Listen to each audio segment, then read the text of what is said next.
नहीं है।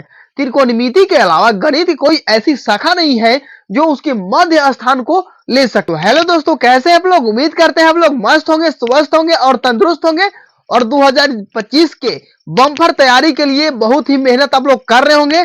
सो आज हम पढ़ने वाले हैं त्रिकोणमिति के परिचय में। ठीक है, एक्सरसाइज 8 है आपका।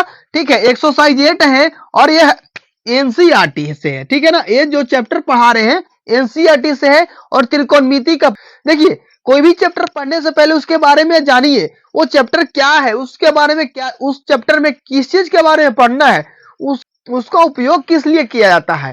ठीक है ना, तब देखिए पढ़ना है तो पूरा डिटेल से पढ़िए, नहीं तो भाई नहीं पढ़िए। ठीक है ना, तो मैं आपके लिए बिल्कुल शानदार बैच लेकर आया हूं जो मैं आपके क्लास 10th के मैथ और साइंस का बिल्कुल अच्छे तरह से तैयारी करवाऊंगा दोस्तों। तो चैनल पर नए हैं तो चैनल को सब्सक्राइब कर लीजिए और वीडियो में अंत तक बने रहिए। सबसे पहले हम डिटेल में जानेंगे कि त्रिकोणमिति होता आखिर क्या है, इसका कौन लाया हम लोग पढ़ने के लिए, इसका काम क्या होता है त्रिकोणमिति में। ठीक है, तो सबसे पहले देखिए आपका क्या है, त्रिकोणमिति का परिचय में है।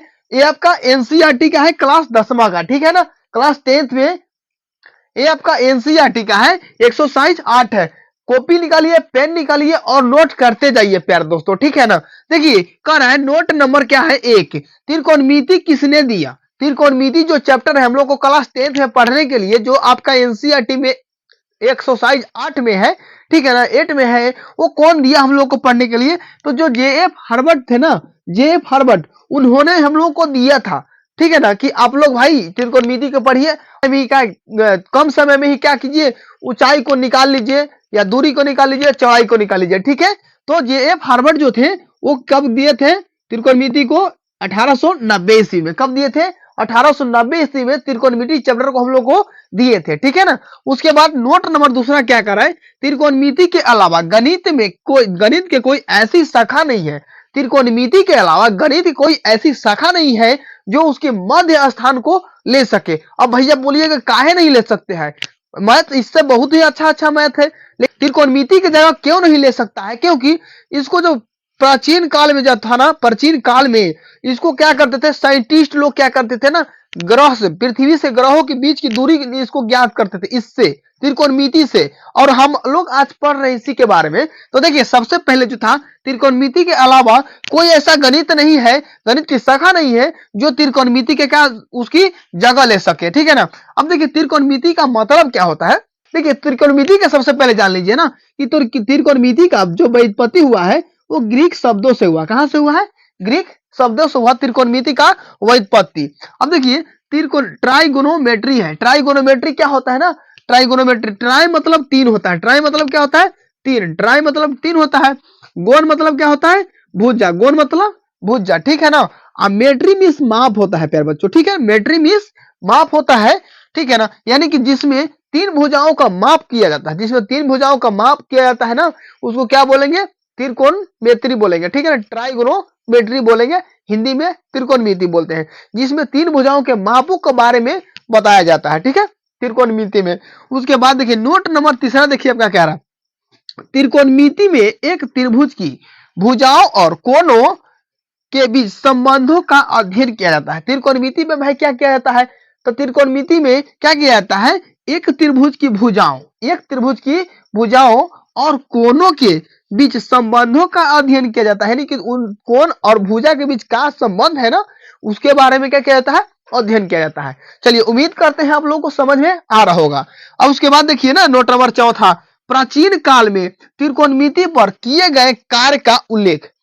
प्राचीन काल में त्रिकोण मतलब हम लोग से पूर्वजों के द्वारा जो किया जाता था त्रिकोणमिति का प्रयोग है।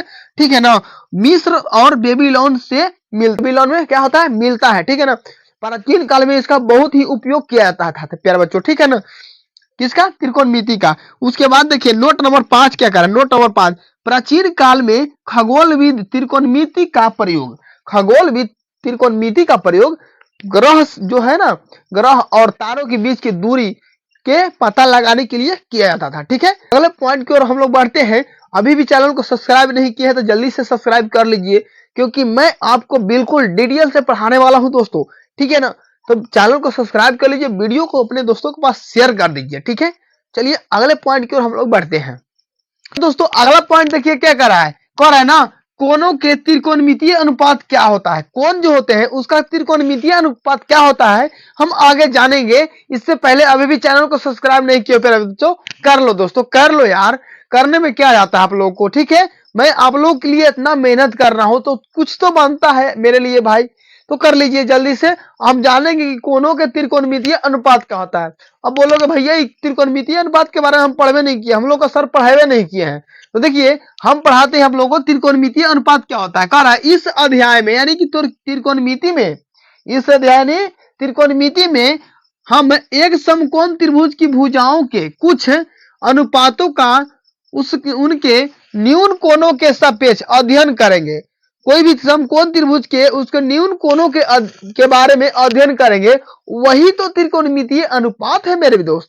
क्या है वही त्रिकोणमितीय अनुपात है, ठीक है। न्यून कोण के सापेक्ष क्या करना है अध्ययन करना है, वही त्रिकोणमितीय अनुपात है। आगे जानेंगे तब आपको अच्छे से समझ में आएगा, ठीक है ना। अब देखिए कह रहा इससे हम केवल न्यून कोण के बारे में ही जानेंगे, यानी न्यून कोण यानी कि 90 डिग्री से छोटा, यानी कि 0 डिग्री से 90 डिग्री के बीच वाले कोण को वह त्रिकोणमितीय अनुपात निकालना सीखेंगे। 0 से 90 डिग्री के बीच या 90 डिग्री वालों को क्या करेंगे हम त्रिकोणमितीय अनुपात निकालने के लिए जानेंगे, ठीक है ना।